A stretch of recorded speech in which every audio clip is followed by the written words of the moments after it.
So speaking of people who are known and unknown, Bad, gay, not gay, not bad. That's the so many question. questions. That is the question. Chaotic bisexual? There are hints that he is a chaotic bisexual, but those are as yet unconfirmed. They might just be inside rumors and wishful thinking. There's a lot of allegations, but should we tell them who we're talking about today? Well, I think they can probably guess, but yeah, let's not tell them.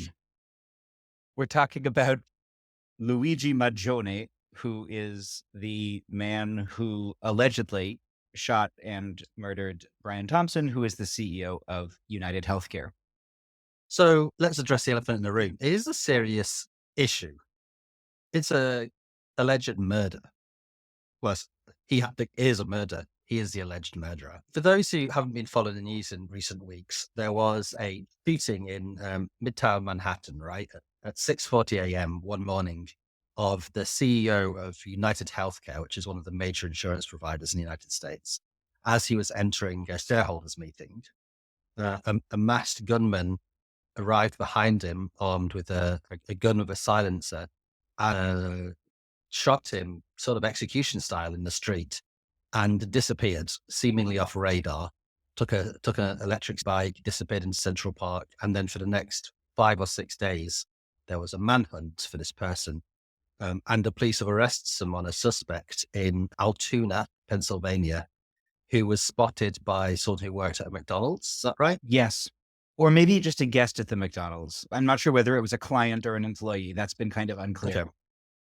So, Although I so he will was say spotted. that McDonald's has since the day been review bombed by people giving it Right. 1-star reviews and, writing things like snitches get stitches. Right. And that's kind of what's interesting about the case is in the immediate aftermath of the case, despite it being a murder, let's face it, there was a significant sort of outpouring of sympathy slash celebration um, for the person who did it, who was on the run. And that this person was sort of unknown. There was sort of CCTV images snatched of him, and he became something of a folk hero. The person they've now. Just briefly to add to this, it is amazing that anyone recognized this person based on the CCTV images. Like I wouldn't have had I mean, I see that it's the same person, but I would have had zero confidence in calling in a SWAT team essentially on some random guy next to me in a McDonald's who looked like Luigi Magione. Like I just wouldn't have been. I would not have had that confidence at all to think that that was him. Accepting one shot. I also wouldn't have recognized him at all. This guy has been arrested, allegedly whilst having a fake ID, a gun, and a manifesto, a 2-page manifesto. There is some sort of conspiracy theory saying, like if he'd done this and he'd done this seemingly so clinically and cleanly, how did he manage to get caught with the murder weapon and et cetera, et cetera?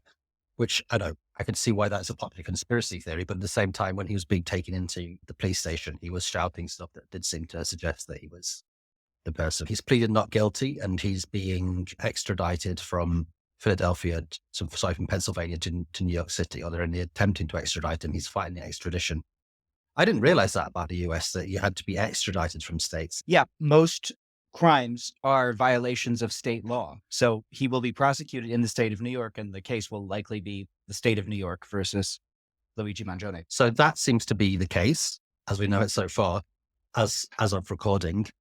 I guess what's interesting for us as bad gays is the two aspects, one of which is he very quickly, even before he was known, and then after he was found, became a folk hero. So maybe we can talk a little bit about the politics of folk heroes and why this person who's been accused of murder seems to have got such a sympathetic response in the media, well, not in the media, but in social media and from the general public. And secondly, the element of the man himself being attractive, which has been a strange mix with this idea of him being a folk hero, which is that he's a hot folk hero. And so maybe we can talk a little bit about how and why that sort of thing happens and what it means that this guy's been sort of turned into a pin-up at the same time as being a folk hero. Yeah. One relevant piece of information to both of those is apparently today, the New York Times, like the highest levels of the editorial staff at the New York Times, instructed staff to stop publishing pictures of his face. Oh, really? Is this Yeah. because, like, he's seen as sympathetic? Yeah, because he's basically the thinking is that because he's just, like, so hot that they're worried about it. So let's start the politics of the issue, really. It appears from his manifesto and from who he shot at the time and the place that he shot in, that this is someone who seems to be acting in a sort of vigilante manner against the American healthcare system and especially against the private insurers who make such wild profits of such a clearly unequal, unjust system. Perhaps as an American, because as a European, this system is completely alien to me, other than what I read. Perhaps you could sort of outline a little bit, like why healthcare insurers are so reviled in the US at the moment, it seems. Oh boy, how can I begin? So the United States is the only major industrial wait, I need to put on my Bernie Sanders voice. The United States of America is the only major industrialized nation on planet Earth that does not guarantee healthcare to all of its citizens as a human right. And he's correct when he says that. And the reason is, I know I can't keep doing this whole monologue in Bernie voice or I'll blow my voice out. But the reason is well, the reasons are manyfold. So in 1935, Franklin Roosevelt debated whether or not to put a universal socialized medicine program in the Social Security program that was then being promoted. And there was not significant opposition at that time. That's a moment when private health insurance was really just beginning. This is a moment when most people paid for healthcare as they used it. Like you went to the doctor and you paid, you went to the hospital and you paid. There were rates. Mhm. Well, no, most people didn't have any healthcare. But if you did, that's how you paid for it. And it was at that time that these regional associations of hospitals started to get together and essentially offer insurance as a prepayment. So you would pay X amount of money in order to then be able to be treated when you were ill. It was then seriously attempted in 1949 by Harry Truman. At that point, you've been through a lot more years of US unionization and you've been through a lot more years of healthcare development. And the American Medical Association, which is the association of doctors at the time, puts up extremely strong opposition and they're able to block Truman's proposal. The Democrats then lose. And basically, every Democratic president since then has tried to do something about the US healthcare system. Some of them have succeeded. Lyndon Johnson, for example, was able to pass Medicare, which creates socialized medicine in the US for everyone over the age of 65. So once you're 65, you have socialized medicine in America, like any other country. Before then, you are screwed. Bill Clinton makes a somewhat serious effort in 93, 94. By that point, because it's Clintonism, they are no longer talking about replacing private insurance with government insurance, but instead about the kind of healthcare reform that ends up getting implemented in the US, which is still a private insurer based system. As this system develops, it creates an unbelievably baroque economy of healthcare, of billing. Most people have healthcare that they get as a benefit from their employer. For example, when I worked for a nonprofit in New York City before I moved to Europe, my annual compensation was 48,000 US dollars a year. And on top of that, my employer paid $16,000 a year for me to have health insurance. So that gives you a sense of Wow. how much it costs. Now, that was very good insurance, but even bad insurance can be $500, $600 a month. So the US pays extremely high costs for extremely bad quality of care. The healthcare reform that is passed in 2010, Obamacare as it's called, Barack Obama's signature domestic policy achievement, is a both an improvement on what came before and a giveaway to the private insurance market. Everyone has to be covered. Like everyone has to have some kind of health insurance. And it establishes a subsidy program where people, depending on their income, will be subsidized to buy private health insurance. What Obamacare does not create is what's called a public option, which would be essentially the ability for people to purchase Medicare instead of purchasing private insurance. And the reason why they didn't let people do that is because they knew that if they let people purchase Medicare instead of purchasing private insurance, everyone would purchase Medicare. Like there'd be no reason to buy private insurance because Medicare would be cheaper and better. Right.